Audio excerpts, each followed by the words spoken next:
What's up, friends? Your boy Mo. Quick little tutorial, hopefully faster than the intro montage to most of these van lifers videos. But when you're building out vans, sailboats, whatever, you're running electrical and then you're putting panels and things on over the top of that. So sometimes you get concerned you're going to pierce a wire and then things won't work.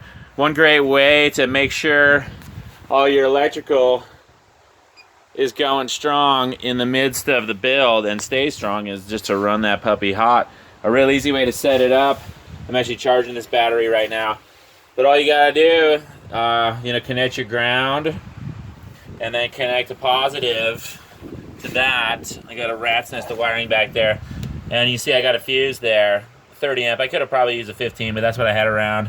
Then I got all my wires going into that positive, and I got a switch here with the fuse, right? So you can pull the fuse and put the fuse in, and that's all there is to it. Super simple, but a great way to make sure your shit stays hot. Y'all take care. One love. Peace.